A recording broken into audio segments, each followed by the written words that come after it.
소녀를 후리다. 이렇게. 자, 정의당 노회찬 원내대표 나오셨습니다. 안녕하십니까? 안녕하십니까? 네. 바른정당 이혜훈 전 최고위원 나오셨습니다. 안녕하십니까? 네, 안녕하세요. 네. 저희가 이런 코너 제목을 정할 수밖에 없었던 게 대선 막바지에 두 당이 사귀는 거 아니야? 할 정도로 뭐 서로 상대 당에 대해서 호감을 막 표현하고 실제 심상정 후보는 바른정당을 찍어라. 이런 얘기도 했죠? 아니요. 그건 찍으라고 하지는 않았고, 그렇게까지 얘기할 수는 없죠. 그러니까 도저히. 보수 지지층들은 네. 가짜 보수, 낡은 보수보다 새로운 보수로 몰아주는 게 맞다라는 얘기를 김종대 의원이 한 바가 있습니다. 한 바가 있고. 그러니까 도저히 보수이기를 포기 못하는 사람들을 향한 얘기죠. 네, 그렇습니다. 네. 자, 그러면 일단은 상대 당에 대한 칭찬부터 한번 해볼까요? 네. 자당에 대한 칭찬 말고. 아, 저부터요? 네. 저를 쳐다보시는 거 보니까 저부터 하라는 얘기네. 바른정당의 정의당 칭찬 한번 해볼까요? 아, 그동안 정의당이 참 어려운 길을 가신다라고는 생각했지만 막상 저희가 신생정당을 만들어서 100일 만에 대선을 해보니까 야, 정말 그동안 정의당이 얼마나 힘들었겠나. 저희가 뭐 절절히 하루에도 몇 번씩 그 생각을 했습니다. 사실은. 참 이 소신을 지키면서 우리 대한민국 정치에서 원칙대로 그 어떻게 보면 변절하거나 야합하지 않고 정치를 해온다는 게 이렇게 힘든 일이구나 많이 생각했고요. 그동안 이 수십 년간 이걸 지켜오신 정의당에 정말 존경을 표합니다. 그리고 사실 심상정 후보 본인만 놓고 봐도 참 훌륭한 후보입니다. 물론 우리 노회찬 우리 의원님도 사실 후보로 나오셨다면 정말 훌륭한 후보가 되셨을 뿐이지만. 화기애애한다. 이거 분위기가 많이. 자, 어쨌든. 아니, 왜냐하면 제가 17대 때 첫 국회의가 됐을 때 유승민 후보, 그다음에 유승민 의원이죠. 지금은 유승민 의원, 저 심상정 의원 셋 다 한 상임위에서 있었거든요. 기재위. 그땐 재경이죠. 재경이 써 있었는데 그러니까 서로 이제 속속들이 다 보는 거잖아요. 속단 말로 본전을 다 보는 거죠. 왜냐하면 상임위 질문하고 그다음에 뭐 후속 질문하고 대화하는 거 보면은 아, 저 사람 소위 말하면 깜냥이 어느 정도 되는지 금방 나오죠. 그렇죠. 예. 의원들끼리는 못 속여요. 아, 못 속여요. 이렇게 한 공장에 오래 다녀 보면은 못 속이잖아요. 그렇죠. 예. 그래서 제가 재경회라는 공장에서 그 두 분, 그리고 두 분도 서로를 알아본 것 같아요. 그래서 우리 유 후보도 심 후보에 대해서 상당히 높이 평가하고, 그 다음에 또 심 후보도 유 후보에 대해서 그런 거 아닌가, 제가 그건 일종에 물어볼게요. 여러 가지 느낌을 받았고. 심 후보는 유 후보에 대해서 절대 안 된다고 생각할 수도 있잖아요. 그리고 저도 두 후보가 참 인격적 완성도를 보나, 저는 대통령의 인성도 굉장히 중요하다고 생각하거든요. 그 다음에 이제 두루두루 인간관계나 네트워크를 어떻게 형성해가고 원만하게 모든 것을 통합으로 가느냐 하는 것도 중요하고, 제일 중요한 소위 컨텐츠. 그 부분에 있어도 저는 정말 손색이 없는 분이다. 다만 우리랑 그 사실 정책적 노선이 좀 많이 다르고. 경제 정책은 뭐 크게 차이가 없는 것도 같아요. 네, 경제 정책은 많이 차이 없고요. 약간 차이 있는 정도고, 그래서 이제 안보가 좀 차이가 있죠. 국방 안보 쪽에서는 정반대에 서 있다고 볼 수도 있죠. 자, 이 정도로 칭찬해 주셨고, 정의당에서 바른정당 한번 칭찬 한번 해볼까요? 앞으로는 싸울 테니까. 어쨌든 뭐 우리 유승민 후보와 바른정당이 선전하신 데 대해서 뭐 아쉬움도 크겠지만은 저는 축하드릴 만한 일이라고 저는 보고요. 뭐 개인적으로는 유승민 후보와 그 17대 국회에 들어갔을 때부터 이렇게 나름대로 좀 좋은 인상을 갖는 일들이 있었고, 어느 날 제가 백분 토론에 뭐 최다 출연자인가 이렇게 돼가지고 손석희 그 당시 앵커가 저한테 묻더라고요. 이제까지 출연한 토론 중에서 가장 기억에 남는 인상적인 토론이 뭐냐고 해서 제가 2004년에 저하고 유승민, 유시민 3명이 한 토론했어요.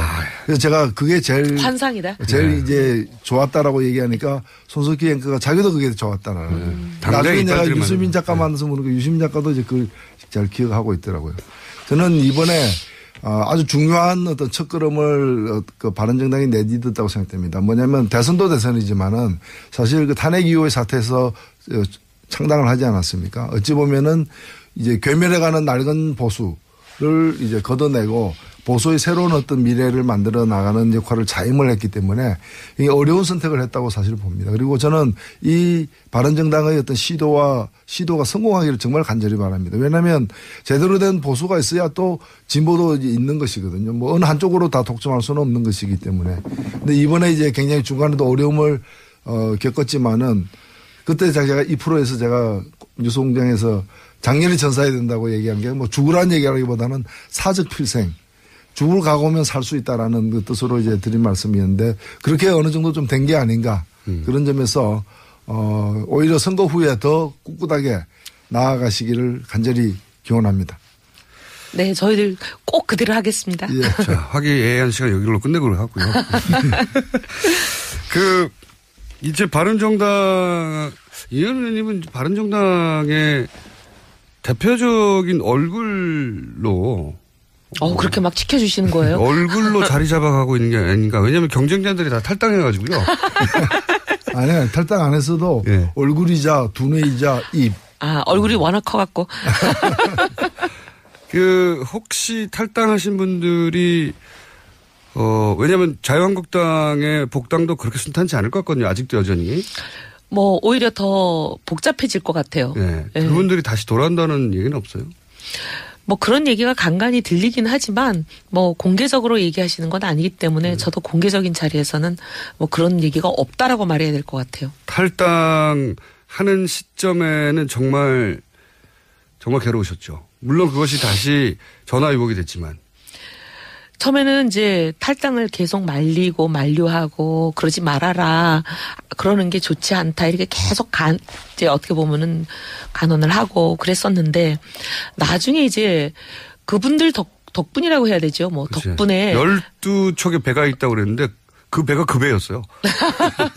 나간 배들. 근데 그렇게 되면서 약간 변화의 조짐을 만드는 계기가 되고 보니까 많은 분들이 왜 그렇게 그 사람들 말렸냐. 저한테 굉장히 화살이 많이 쏟아졌어요. 너 때문에 그게 늦어져가지고 지지율 상승이. 이상한 비난이네요, 진짜. 네. 제가 왜냐하면 굉장히 말리는 사람 중에 하나였거든요. 네, 말렸어야 했죠. 그때는 당내에서는. 그래서 너 때문에 우리가 지지율 반등이 늦어졌다 이러면서 제가 말도 안 되는 비난이에요. 진짜. 네. 그런 얘기까지 있군요. 네. 어쨌든 당대표는 언제 하실 겁니까?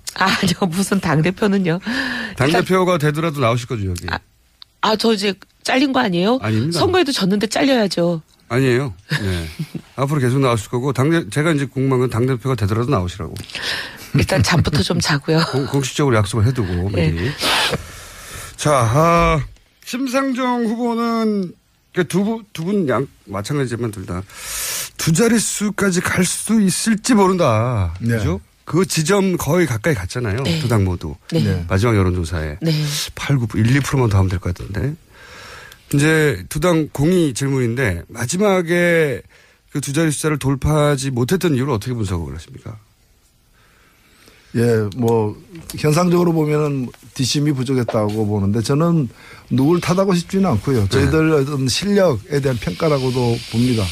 보고 조사에 따르면 출구 조사에 따르면은 유권자의 절반 가량이 마지막 일주일 사이에 이제 그 표심을 최종적으로 정했다 그러거든요. 그러니까 저희들이 뭐 보유하고 있는 표를 뺏겠다기보다는 마지막에 더 얻어야 될 때 저희들이 뒷심이 딸려가지고 더 얻지 못했던 것이고 그것은 저희들이 무슨 큰 실수를 했다거나 그런 것보다는 이제까지 뭐 종합적인 어떤 그 평가 속에서 이제 표심도 결정하게 되기 때문에 저희들에게 좀 분발을 해야 되겠다. 다만 저희들이 얻은 것을 꼭 이렇게 그 득표율로만 볼 문제는 아니다 봅니다. 네. 이 득표율로 나타난 6.2%는 일종의 현찰입니다. 네. 저희들이 현찰만 받은 게 아니라 어음도 많이 받았습니다. 네. 그래서 이 어음은 아직 현금화되지는 않았지만은 미래에 현금화될 수도 있는 그런 지지까지 받았기 때문에 크게 낙담할 일은 아니라고 생각하고 오히려 있습니다. 출구조사 발표된 다음에 오히려 쏟아졌다면서 입금이. 네, 한 40명 정도가 2억 정도의 네, 갑자기 후원금을 갖다가 출구조사 선거 끝났는데. 예. 어제 밤 12시까지가 이제 후원금 낼 수 있는 법적 기간이기 때문에 네. 그 남은 몇 시간 사이에 그렇게 돈이 몰려서 저희들이 적자하는 부분을 또 해소했습니다. 참 정말 특이한 현상이요. 네. 선거 끝났는데 후원금이 선거 끝난 다음에 몰린다는 게. 네. 그분들은 아마 표가 여러 표 있었으면 다 주고 싶었을 그렇겠죠. 그런 분들이었다고 생각합니다. 내 마음은 정의당이었는데 다른 이유로 정의당을 찍지 못했다. 뭐 이런 마음 그런 것도 있다고 봅니다. 아마 그게 그런 걸 거예요. 이제 막판에 소위 말하면 보수청의 결집 이런 게 많이 있었으니까요. 이제 카톡이든 뭐 여러 가지를 대단했습니다. 통해서 네. 언론을 통해서도 많이 전파되고 하니까 이제 소위 말하면 문 후보의 당선을 원하는 진보층이 그렇죠. 또 결집을 한 거죠. 그러면서 심 후보가 손해를 많이 보지 않았나. 그러니까 손해라는 건 이제 올 수 있는 표들이 못 온 거죠. 중도층들이 그렇죠. 결정 안 했던 중도층들이 심 후보를 찍을 수 있었는데도 걱정되는 문 후보를 도와준 거죠. 깜깜이 기간 동안 하여튼 진보정당은 항상 그래 왔어요. 근데 예년에 꺾인 거에 비하면 덜 꺾였어요. 덜 꺾였어요? 오히려. 예, 예년에는 반토막 이하로 떨어진 경우가 있었는데 이번에는 반토막이라고 할 수는 없습니다. 아무래도 뭐 여러 가지 이제 각 캠프에서야 여러 가지 우려를 갖다가 많이들 이제 할 수밖에 없지만은 일반 객관적으로 볼 때 뭐 2개월 이상 이제 1위가 변동이 없이 이렇게 승자가 거의 정해진 상태였기 때문에 저희들도 사실은 여느 때 선거보다는 뭐 사퇴 압력이라거나 전혀 없었죠. 예, 그런 걸 거의 안 받았다고 보통은 사퇴와 단일화 압력. 예. 다른 정당이 이번에 받았던 거 있잖아요. 그러니까 항상 받아왔어요. 그러니까 그거 받으면서 정말 많이 생각했어요. 야, 매번 받았던 저분들은 심정이 어땠을까. 저희들은 엄청났습니다. 그러니까 속이 수껍내기가 되지 그럼요. 않았을까. 간판 날아가고 문짝 떨어지고 뭐 엄청난 강풍 속에서 이게 견뎌왔는데 이번에는 그래도 지붕은 안 날아갔습니다. 노회찬 대표 같은 경우에는 그 지난 한명숙 전 총리 서울시장 선거 때 3번 후보로 나와서 득표를 한 5% 가까이 했죠. 아유. 그런데 한 2% 차이로 낙선을 했거든요. 2%가 안 되게. 그때 머리가 다 빠진 거예요. 근데 사실은 유권자들이 굉장히 전략적으로 사고하기 때문에 이미 유권자들이 많이 이제 저한테서 철수를 한 상황이었어요. 네. 제가 처음 출마 선언했을 때는 한 15% 남았거든요. 네. 근데 불과 한 서너 달 사이에 그게 이제 그 3분의 1 이하로 이렇게 떨어지는 거예요. 그러니까 그분들이 다 이제 마음은 있지만은 승리를 위해서 다른 후보 찍어야 되겠다고 다 가신 상태고 남은 분들은 사실은 설사 제가 사퇴하더라도 그냥 투표 안 하면 안 했지 뭐 이런 분들도 골수 정의당 지지자인데 근데 어쨌든 이제 범진보 진영에서 그 책임을 노회찬 대표한테 물어서 한 6개월 정도는 두문불출하신 걸로 제가 기억합니다. 아니 문 앞에 나가긴 했는데 평생 먹을 욕을 상당 부분을 이제 먹었는데. 아 그게 또 일생 동안에 먹는 욕이 정해져 있어요. 걱정 마세요. 앞으로 욕 드실 일 없어요. 아니요. 근데 이번에 보니까 또 뭐 벼르고 간 얘기했다고 또 이렇게 또 엄청난 욕이 쏟아져 가지고 제가. 아니 막판에 보니까 소위 이제 자유한국당 지지자들이 막 카톡이랑 이런 걸 돌리는데 문 후보를 앞섰다. 그 여론조사 보셨어요? 그 선거법 위반이에요. 여의도연구소. 여의도연구소 가짜뉴스죠. 발이라고 하면서 그건 전 제가 보기에 허위 같아요. 그런데 어쨌든 그건 신고가 됐기 때문에 저는 이건 수사의 대상이라고 생각하는데 그거를 막 일사불란하게 퍼뜨렸어요. 엄청나게 돌았습니다. 그러면서 홍 후보가 0. 몇 % 차이로 문 후보를 이길 수 있는 기회가 왔기 때문에 이건 모두 보수가 결집하라 그러니까 저희도 다 날아갔어요. 그렇겠죠. 네. 실제로 제가 부산에 가서도 그 카톡을 봤는데요. 그 엄청나게 그냥 이제 홍 후보 캠프에서 공식적으로 보내지 않은 걸로 해가지고 아는 것처럼 하면서도 실질적으로 그 뭐 내용은 그런 그 인프라가 있죠. 그래가지고 인프라 아시죠? 엄청나게 이제 뿌려대고 그러니까 또 상대방에서도 이제 바삭 긴장하게 되고 양쪽이 서로 주고받으면서 시너지를 낸 거죠. 서로 결집이. 대첩처럼 이렇게. 대첩. 이제 정의당 이 겪어왔던 걸 압축적으로 고도로 겪었잖아요. 네, 저희가 이제 정말 압축적인 성장. 고도. 정의당이 수십 년 겪어온 걸 저희가 100일 만에 겪었습니다. 사실 좀 길게 겪어야 되는데. 제가 보기에는 진리를 알 수 있는데. 대선 이후도 만만치 않아요. 정의당은 저는 이미 수십 년간 겪어왔기 때문에 대선 이후 추스리는 것도 빠를 텐데 다른 정당은 만만치 않죠. 이게 이제 저희가 이제 처음 겪어보는 일이라 사실 이제 매뉴얼이 없어요. 어떻게 해야 될지. 그러니까 좀 이제 또 겪어보면서 시행착오를 겪으면서 또 제가 하겠죠. 제가 노회찬 대표한테 가끔 전화해가지고 여쭤봤어요. 저희가 팁을 좀 얻어야 될 것 같아요. 이럴 때 어떻게 돌파했느냐. 이럴 때 숨어 있어야 되느냐. 두문불출해야 되냐. 그리고 이제 바른정당은 제가 참 아쉬운 게 여기 나오실 때부터 계속 유승민 후보 여기 나와야 된다고 뉴스공장 수도권 공략해야 된다고. 저도 사실은 굉장히 공감했는데 하여튼 후보 스케줄이 그렇게 안 되다 보니까 근데 참 아쉬운 부분이에요. 딴 데 가서 며칠을 돌아다닐 걸 여기 한 30분 와서 다 만날 수 있는데. 마지막 순간에 깨달으신 것 같더라고요. 대구에 유승민 후보 지지층이 없다. 유승민 후보의 지지층은 여기에 젊은 층이다 수도권에. 마지막 순간에 깨달으신 것 같아요. 그죠? 당에서도 그걸 깨닫지 않습니까? 저는 좀 일찍 깨달았는데 솔직히 말하면. 당에서도 자기 지지층이 어디인지 모르고 때리고 있었다. 예. 그 과거의 정치사에 대해서 이렇게 그 경험이 적은 새로운 세대들 20대 그렇죠. 같은 경우에는 유승민 후보나 심상정 후보가 그렇게 멀어져 보이지 않는 거예요. 네, 네. 굉장히 가까이 지지층이 많이 겹칩니다. 맞습니다. 여기 안 나오기 잘했습니다. 이럴 수가. 드디어 이제 디스가 시작되네. 드디어 공격이 막 들어오네요. 수도권 20, 30대. 20, 30대도 보수층이 있거든요. 분명히. 네, 그럼요. 예. 그러니까 바른정당이 자유한국당, 새누리당 그 이전 시절부터 쭉 해왔던 보수층의 공략 기법. 그것에 매달리다 보니 다른 곳에 가서 때리고 있었더군요. 자기 사실은 아닌. 이제 선거 후반에 이제 제가 일정 담당하는 일종의 보좌관 역할을 했는데요. 처음에는 이제 자꾸 이제 대구 경북으로 모든 일정을 자꾸 그러니까요. 몰아가는 거예요. 근데 아무리 아니라고 얘기를 해도 잘 그게 안 먹혔는데 나중에는 아예 그냥 제가 욕먹을 각오를 하고 거의 대학가 순례를 잡았습니다. 근데 너무 놀라운 거는 사실 이제 새누리당 있었을 때는 뭐 한나라당 시절도 그랬지만 소위 동원 인력이라는 게 있어요. 많죠. 네, 후보가 어디를 간다. 그러면 한 이틀 전부터 네. 다 공지하고 전화 걸고 사람을 동원합니다. 지역에서 동원하고. 며칠 날 몇 시 어디로 모여라. 근데 이제 그 모인 사람들이 거의 똑같은 사람들이요. 제주에서 어디에 모였던 사람이 또 서울까지 비행기 타고 와요. 네. 이렇게 전국 어디나 거의 비슷한 사람들이 인물이 비슷해요. 그리고 후보 옆에 찍힌 사람들 비슷해. 잘 비슷해요. 보면. 그러니까 그렇게 이제 몰려다니는 고정 출연이라고. 몰려다니는 사람들이 있는 거거든요. 네. 이제 그분들을 모셔오는 건데, 근데 저희는 지금 신생정당이 뭐 100일밖에 안 됐는데 그게 되겠습니까? 없죠.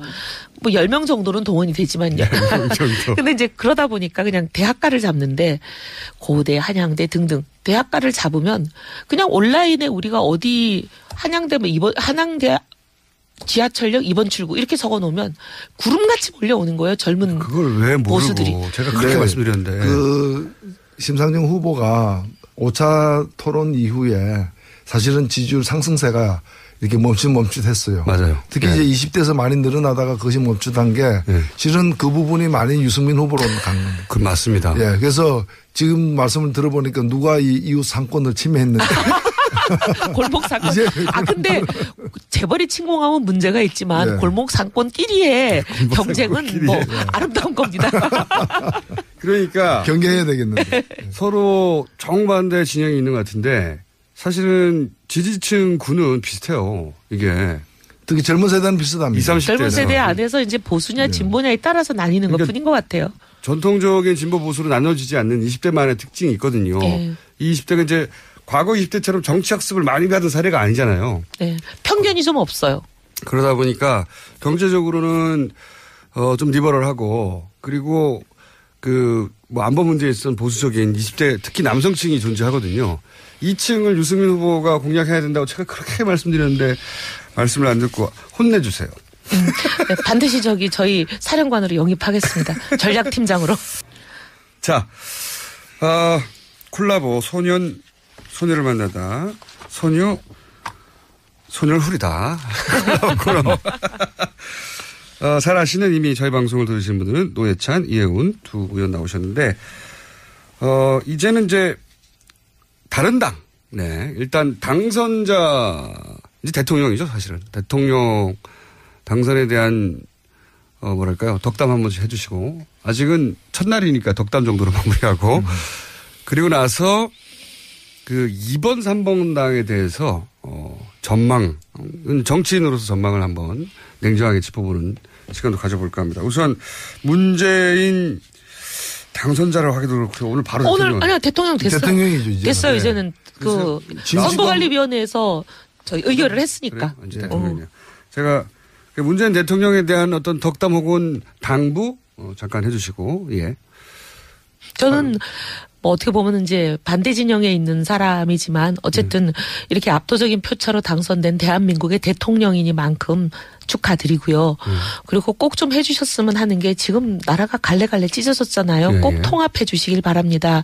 공언하신 대로 정부도 통합정부 그리고 국회와의 관계에 있어서도 대결적인 관계보다는 협치를 꼭 이루어 주셨으면 좋겠고 또 하나는 이제 지금 당장 바로 인사청문회나 각종 장관 총리 임명이 들어가야 그렇죠. 되잖아요. 근데 그런 부분에서 제발 우리 야당이 뭐 발목 잡는다 이런 얘기 듣지 않게 우리도 정말 기꺼이 통과시켜 줄 수 있는 그런 사람들 사람들로 좀 내정을 좀 해줬으면 좋겠습니다. 혹시 바른정당 누군가 입각제가 들어오면 바른정당 그럴 리가 있겠어요? 아니 근데 그럴지도 몰라요. 그럴지도 몰라요? 예를 들어서 의원님한테 아유 저한테 그럴 리가 없을 텐데. 예를 들어서 네. 온다면요. 할 수 없이 받아들입니까? 기도해 보겠습니다. 자, 노회찬 대표의 네, 그러면 뭐 진심으로 축하드리고요. 제가 그 다른 코너에서 우리 김호준 총수에게 말씀드린 것처럼 역대 가장 큰 표차로 당선된 사람이 MB였는데 네. 그 530만 표 기록을 넘길 것이라고 했는데 예언하셨죠. 예. 557만 표로서 예. 제가 그래도 하나 알아맞춘 셈이 됐는데 저는 그 힘으로 어느 때보다도 저는 힘든 국면을 맞이할 거라고 보여집니다. 예. 그래서 이 문재인 후보의 당선 이제 문재인 대통령이 됐습니다만 뭐 촛불의 승리다라고도 보고요. 다만 이제 그 촛불 광장에서 제기됐던 여러 가지 요구들을 실현하기에는 만만치 않은 과제들이기 때문에 지혜를 잘 발휘해서 어느 정권보다도 더 성공적인 정부로서 마감하기를 진심으로 바랍니다. 자, 당분은 여기까지고 그러면 2번, 3번 당의 미래가 이제 이게 이제 일반 유권자들이 바라보는 것과 정치 현실 정치인으로 그 정당을 잘 이해하고 그리고 얼마나 냉혹한지 정치 현실이 잘 아시는 분. 으로서 한번 2번 당에 대해서 2번 당을 정말 누구보다 속속들이 아는 사람으로서 저부터 시작할까요? 네. 사실 선거 국면에서도 삐죽삐죽 삐져나왔습니다. 그 갈등과 앞으로의 그 여러 가지 암초가 될 수 있는 것들이. 당내가 아무렇지 않은 척했지만 사실 복잡했잖아요. 복잡했죠. 왜냐하면 네. 그 12명, 13명의 복당에 대해서도 네. 지금 복당이 후보였던 시절에 홍준표 후보는 지시를 했죠. 네. 그리고 여러 가지 뭐 규정을 들이대면서 복당시켜라 이렇게 얘기를 했는데도 그리고 또 그것만으로 받아들여질 것 같지 않으니까 거기다가 1+1으로 끼워 팔기까지 했잖아요. 친박도 들어와라. 그러니까 친박들이 주로 반대하는 중심 세력이니까 친박들에게 내려졌던 징계를 완전히 그냥 무장해제 풀어줘 버리는 수많은 국민들이 도저히 납득을 못하는 3년짜리 징계를 징계한 지 100일 만에 풀어줘 버리는 이런 일까지 끼워 팔기를 했는데도 친박들이 그걸 받아들이지 않았어요. 후보가 가장 강할 때 지시했는데도 안 들었거든요. 안 됐죠. 근데 이제 지금 후보는 이제 소위 낙동강 오리알 아니에요. 후보는 이제 낙선했겠다. 그럼 또 홍준표 이제 후보였던 분은 당내 소위 말하면 박근혜 대통령이나 역대 다른 후보가 가지고 있던 어마어마하고 탄탄한 콘크리트 같은 지지 세력 기반이 있느냐 당내 없는 분이에요. 게다가 개파도 없죠. 예, 개파도 없고 그리고 주로 그분은 이렇게 보병을 갖고 계시는 분이 아니라 그냥 공중전으로 혼자 때리는 분이어가지고 그렇죠, 없어요. 네. 근데 이제 그 막강한 친박들 거의 콘크리트처럼 이 완전히 그 진지를 구축하고 있는 그 친박들의 협공을 받아낼 가능성이 저는 매우 희박하다고 봅니다. 당권 장악을 언론에서는 얘기하지만 그거 어려울 것이다. 어려울 것으로 봅니다. 예. 그러면은 홍준표 후보는 일회성 얼굴마담으로 쓰이고 버려질 수도 있다. 저는 그럴 가능성이 상당히 높다고 봐요. 그러면 최종적으로 왜냐면 그 저기 선거 때 보세요. 정우택 원내대표라는 분이 후보와 원내대표와의 소위 그 힘과 지위의 차이라는 건 하늘과 땅인데도 후보가 지시했다는데 바로 그냥 방송에 나와가지고 규정을 어겼다 이렇게 얘기하면서 말도 안 되는 소리 하지 말라는 투로 얘기하잖아요. 실제로 그랬죠. 네. 그러니까 그게 여러 가지 이제 소위 당내 역학관계를 보여주는 거거든요. 후보의 위상, 지위 이런 거. 그러면 자유한국당의 당권 경쟁은 결국 누구의 승리로?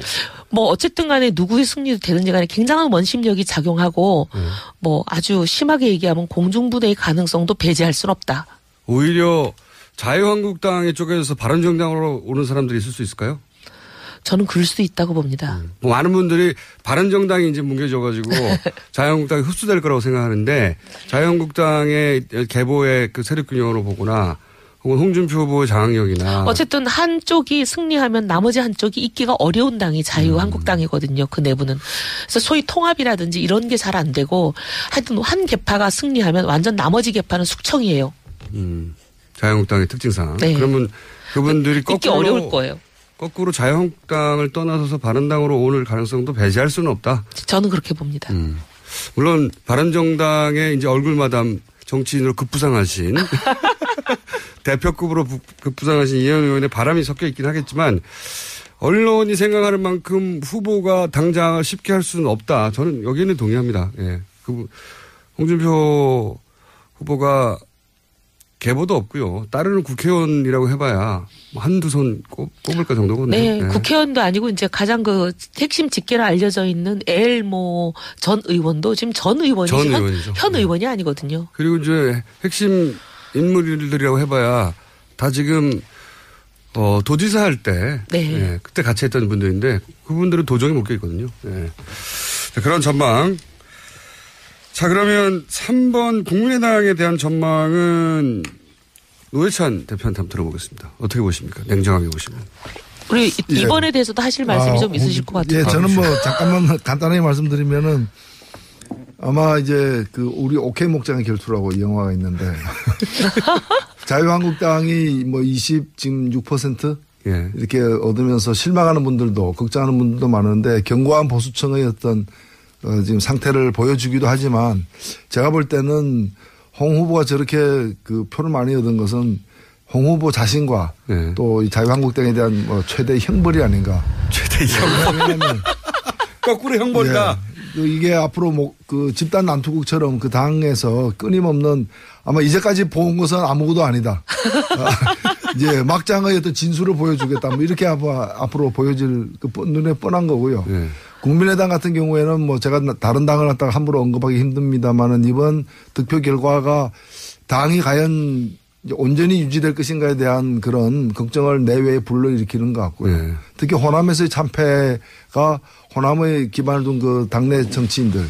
지역구는 거의 다 호남이거든요. 맞습니다. 김성식 의원은 하나 말고는 다 그런 거 아닌가요? 다 그렇습니다. 그렇죠. 네. 네. 그래서 굉장히 많이 흔들리게 되지 않을까. 이게 사실은 이질적인 게 마치 자갈과 모래가 섞인 건데 그걸 이제까지 단단하게 만들어준 건 시멘트의 역할이었는데 시멘트가 이번에 사실은 뭐 그렇게 크게 패배하면서 빠져나가면서 네.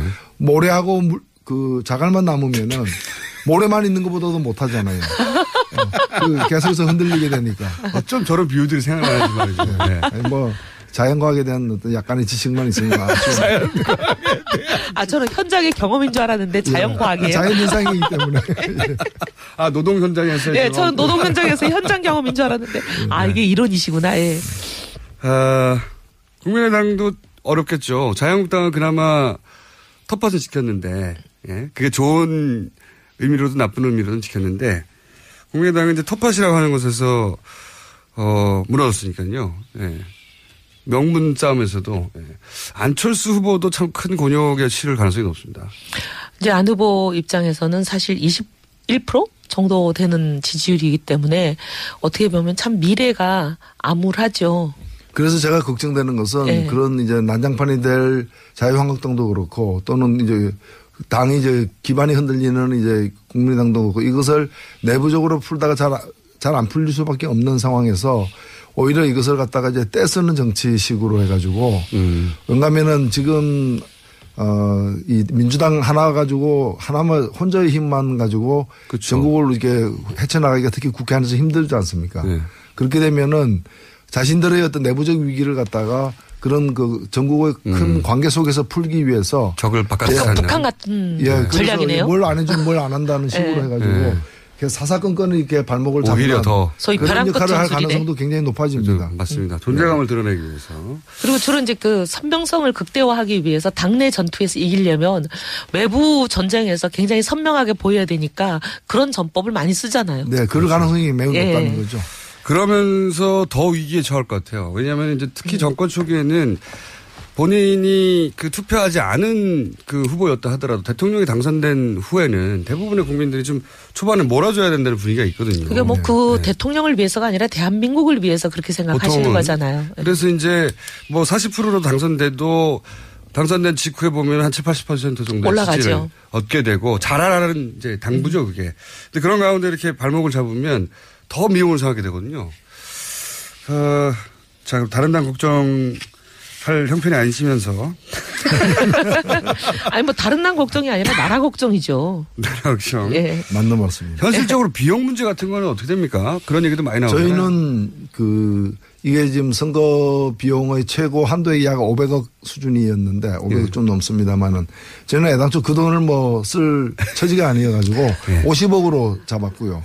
잡았고 지금 한 2, 3억 적자가 난 상태였는데 다행히 어저께 출구조사 이후에 또 후원금이 한 2억 정도 더 들어와서 마이너스 1억 정도 되지 않을까 지금 추산을 해보고요.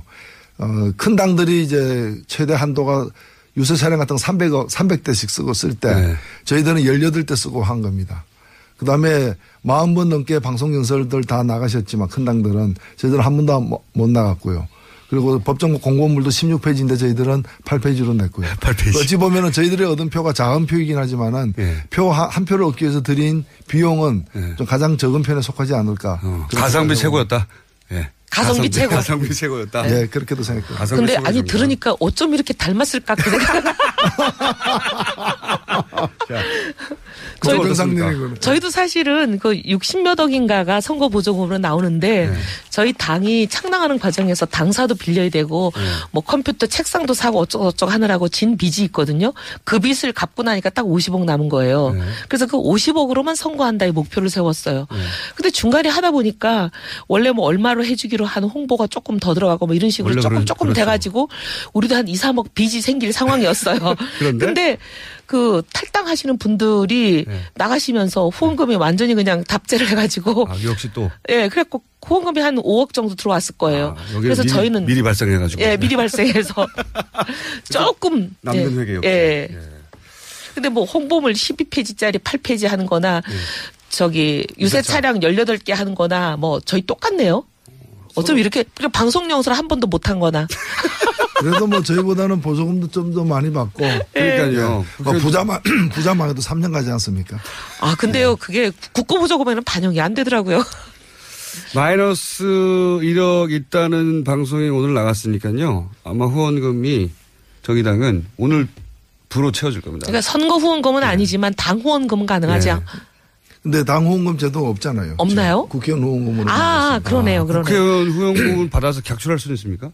이미 저희들은 그 모든 의원들이 찼어요? 5천만 원씩 이렇게 다 객출했습니다. 그러면 방법은 아니요. 선거 있는 해에 국회의원 1인당 3억까지 가능하니까 국회의원들한테 더 이제 후원금을 주시면 뭐 더 할 수 있죠. 그럼 정의당 의원 개인을 후원해서 빚을 갚게 하는 방법이 남아있군요. 예, 특별당비로 내게 하는 거죠. 1억 정도의 빚이야 뭐 저희들이 또 열심히 노력해서 갚아야죠. 뭐 해서요? 네, 노동 현장에서. 돈도 없는 양반들. 자갈과 모래만 있는. 개인 자산도 맨날 꼴찌면서. 열심히 절약하고 좀 덜 먹고. 자, 그럼 정의당의 1억 빚은 정의당 소속 의원들을 조금 더 개인적으로 후원해 주시면. 아니 근데 저희도 뭐 후원하지 말란 뜻이 아니라. 저희도 바른정당 넘어갔다면서요. 아니 그래도 여기 또. 저희 앞으로도 많이 어렵습니다. 지금 이제 12분이 나가시는 바람에 우리 국고보조금이 반토막이 나잖아요. 네. 그것까지는 알 바 아니고요. 네. 자, 어쨌든 이번 선거에 있어서 돈 문제는 이렇게 해결되어 갈 것 같고요. 그죠? 예. 그리고 두 정당이 진보 정당의 실험 그리고 보수 정당의 새로운 실험하며 앞으로 콜라보가 많이 있었으면 좋겠습니다. 예. 네, 저는 이게 꼭 우리만이 아니라 하여튼 대통령을 뽑기 전에는 정책과 이념으로 경쟁해도 뽑고 나면 선출된 대통령에 대해서는 가능하면 당 이념에 완전히 정체성에 반하는 게 아니면 좀 협치했으면 좋겠습니다. 예. 뭐 서로 도저히 안 맞는 부분도 있겠지만 맞는 부분들은 그렇죠. 뭐 특히나 초기에는 좀 안정적으로 정권을 운영할 수 있도록 협력을 해야 된다 봅니다. 알겠습니다. 두 분 얘기 참 재밌었는데 오늘 여기까지 해야 될 것 같고요. 왜냐하면 두 분들이 또 주요한 정치인이라 인터뷰가 많이 잡혀가지고 할 수 없이 빠져나가셔야 돼요. 네. 안 그러면 끝까지 가려고 그랬는데 자 오늘 두 분 모시고 얘기 나눠봤습니다. 정의당 노회찬 원내대표 그리고 바른정당 이해훈 전 최고 곧 대표가 되실 이었습니다. 감사합니다. 네, 감사합니다. 감사합니다. 중요하다고 생각하거든요. 그다음에 이제 두루두루 인간관계나 네트워크를 어떻게 형성해가고 원만하게 모든 것을 통합으로 가느냐 하는 것도 중요하고 제일 중요한 소위 컨텐츠. 그 부분에 있어도 저는 정말 손색이 없는 분이다. 다만 우리랑 그 사실 정책적 노선이 좀 많이 다르고. 경제정책은 뭐 크게 차이가 없는 것도 같아요. 네. 경제정책은 많이 차이 없고요. 약간 차이 있는 정도고 그래서 이제 안보가 좀 차이가 있죠. 국방안보 쪽에서는 정반대에 서 있다고 볼 수도 있죠. 네. 자, 이 정도로 칭찬해 주셨고 정의당에서 바른정당 한번 칭찬 한번 해볼까요? 네. 앞으로 싸울 테니까. 네. 어쨌든 뭐 우리 유승민 후보와 바른정당이 선전하신 데 대해서 뭐 아쉬움도 크겠지만은 저는 축하드릴 만한 일이라고 저는 보고요. 뭐 개인적으로는 유승민 후보와 그 17대 국회에 들어갔을 때부터 이렇게 나름대로 좀 좋은 인상을 갖는 일들이 있었고 어느 날 그 제가 그 100분 토론에 뭐 최다 출연자인가 이렇게 돼가지고 네. 손석희 그 당시 앵커가 저한테 묻더라고요. 이제까지 출연한 토론 중에서 가장 그 기억에 남는 인상적인 토론이 뭐냐고 해서 제가 그 2004년에 예. 저하고 유승민, 유시민 3명이 한 토론했어요. 그래서 제가 그게 제일 환상이다. 제일 이제 좋았다라고 얘기하니까 손석희 앵커가 자기도 그게 좋았다는. 나중에 내가 유시민 작가 만나서 모르고 유시민 작가도 이제 그걸 잘 기억하고 있더라고요.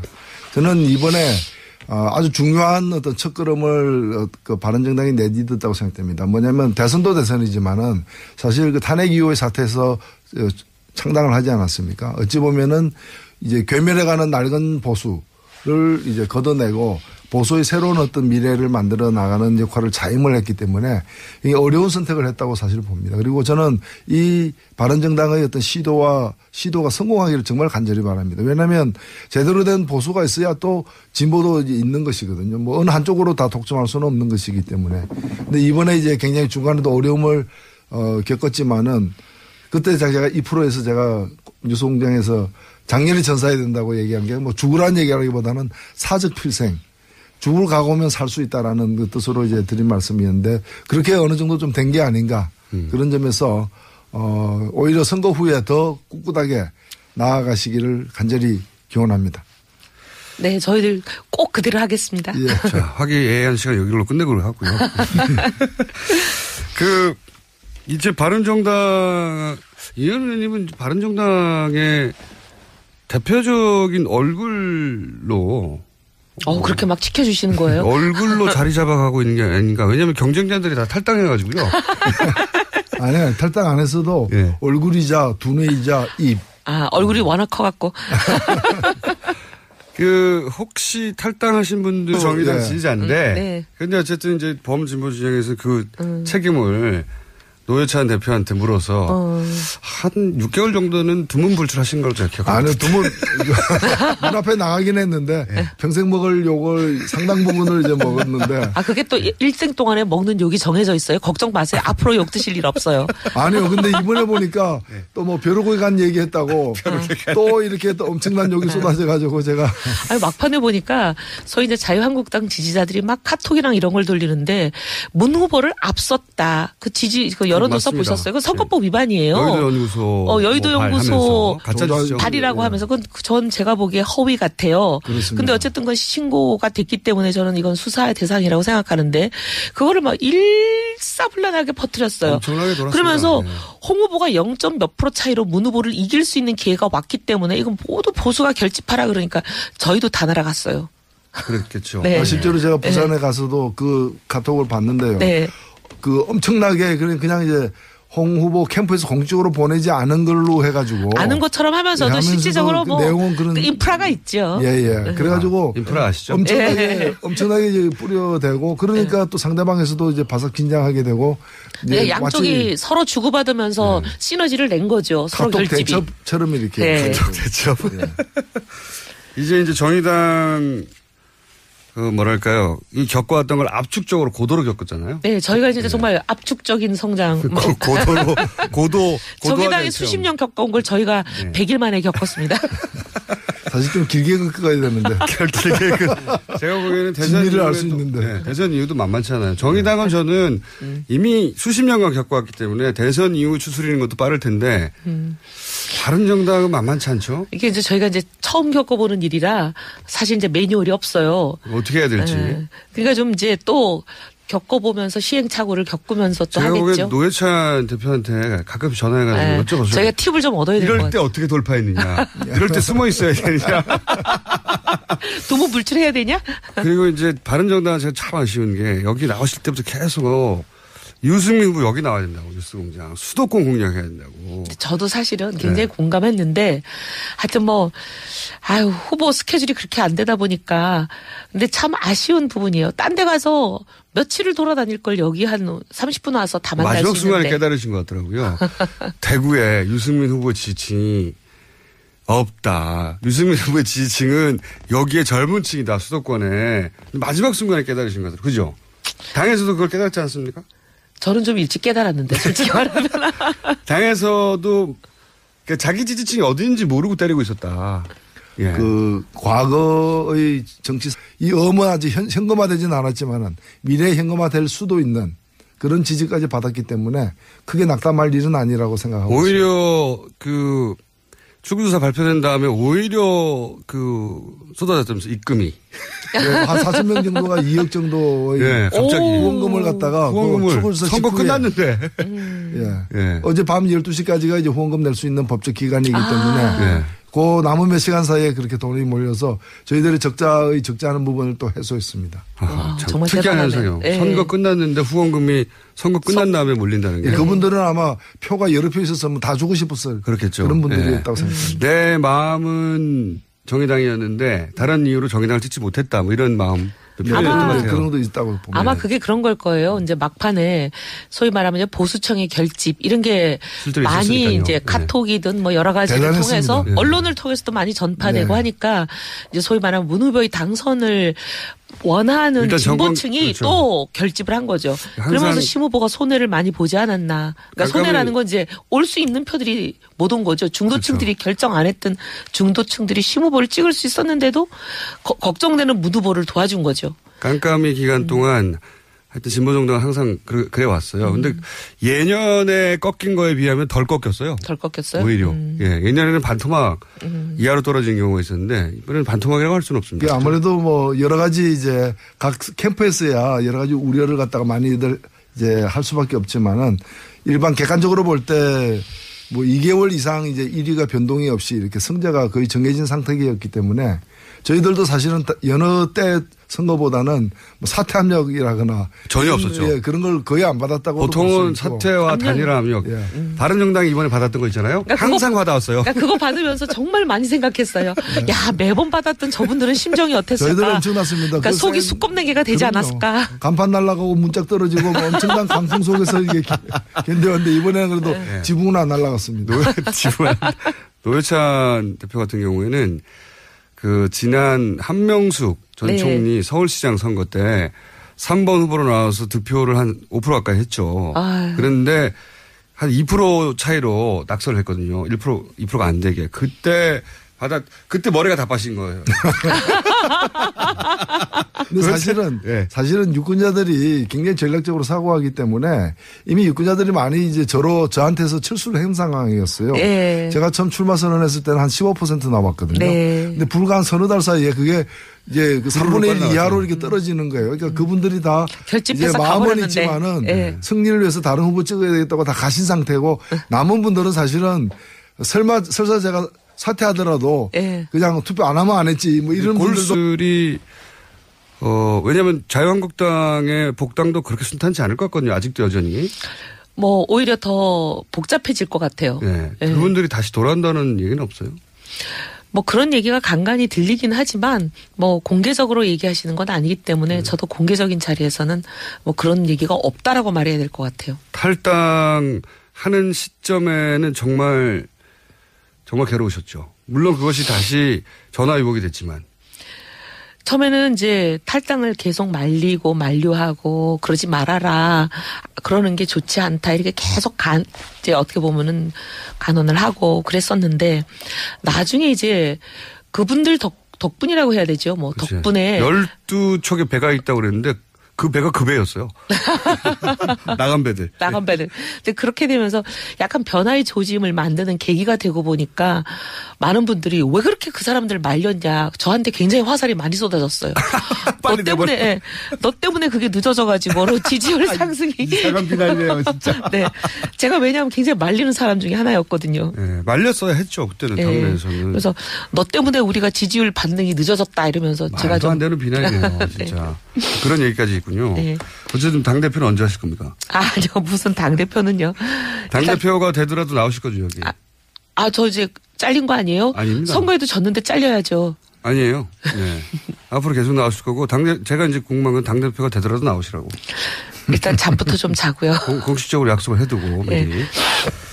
자, 심상정 후보는 두 분 마찬가지지만 둘 다 두 자릿수까지 갈 수 있을지 모른다. 네. 그죠? 그 지점 거의 가까이 갔잖아요. 네. 두 당 모두. 네. 마지막 여론조사에. 네. 8, 9, 1, 2%만 더 하면 될 것 같은데.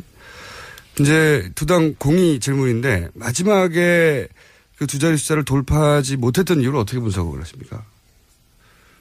예, 뭐 현상적으로 보면은 뒷심이 부족했다고 보는데 저는 누굴 탓하고 싶지는 않고요. 저희들 어떤 실력에 대한 평가라고도 봅니다. 보고 조사에 따르면 출구 조사에 따르면은 유권자의 절반 가량이 마지막 일주일 사이에 이제 그 표심을 최종적으로 정했다 그러거든요. 그러니까 저희들이 뭐 보유하고 있는 표를 뺏겠다기보다는 마지막에 더 얻어야 될 때 저희들이 뒷심이 딸려가지고 더 얻지 못했던 것이고 그것은 저희들이 무슨 큰 실수를 했다거나 그런 것보다는 이제까지 뭐 종합적인 어떤 그 평가 속에서 이제 표심도 결정하게 되기 때문에 저희들에게 좀 분발을 해야 되겠다. 다만 저희들이 얻은 것을 꼭 이렇게 그 득표율로만 볼 문제는 아니다 봅니다. 네. 이 득표율로 나타난 6.2%는 일종의 현찰입니다. 네. 저희들이 현찰만 받은 게 아니라 어음도 많이 받았습니다. 네. 그래서 소녀를 후리다 이렇게. 자, 정의당 노회찬 원내대표 나오셨습니다. 안녕하십니까? 안녕하십니까? 네, 바른정당 이혜훈 전 최고위원 나오셨습니다. 안녕하십니까? 네, 안녕하세요. 네, 저희가 이런 코너 제목을 정할 수밖에 없었던 게 대선 막바지에 두 당이 사귀는 거 아니야? 할 정도로 뭐 서로 상대 당에 대해서 호감을 막 표명하고 실제 심상정 후보는 바른정당을 찍어라. 이런 얘기도 했죠? 아니요. 그건 찍으라고 하지는 않았고 그렇게까지 얘기할 수는 없죠. 그러니까 보수 지지층들은 가짜 보수, 낡은 보수보다 새로운 보수로 몰아주는 게 맞다라는 얘기를 김종대 의원이 한 바가 있습니다. 한 바가 있고. 그러니까 도저히 보수이기를 포기 못하는 사람들을 향한 얘기죠. 네, 그렇습니다. 네. 자, 그러면 일단은 상대 당에 대한 칭찬부터 한번 해볼까요? 네, 자당에 대한 칭찬 말고. 저부터요? 네. 저를 쳐다보시는 거 보니까 저부터 하라는 얘기네. 바른정당의 정의당 칭찬 한번 해볼까요? 그동안 정의당이 참 어려운 길을 가신다라고는 생각했지만 막상 저희가 신생정당을 만들어서 100일 만에 대선을 해보니까 정말 그동안 정의당이 얼마나 힘들었겠나. 저희가 뭐 절절히 하루에도 몇 번씩 그 생각을 했습니다. 사실은. 참 이 소신을 지키면서 우리 대한민국 정치에서 원칙대로 어떻게 보면 변절하거나 야합하지 않고 정치를 해온다는 게 이렇게 힘든 일이구나 많이 생각했고요. 그동안 이 수십 년간 이걸 지켜오신 정의당에 정말 존경을 표합니다. 그리고 사실 심상정 후보 본인만 놓고 봐도 참 훌륭한 후보입니다. 물론 우리 노회찬 우리 의원님도 사실 후보로 나오셨다면 정말 훌륭한 후보가 되셨을 뿐이지만. 화기애애한다. 이거 분위기가 많이 돼요.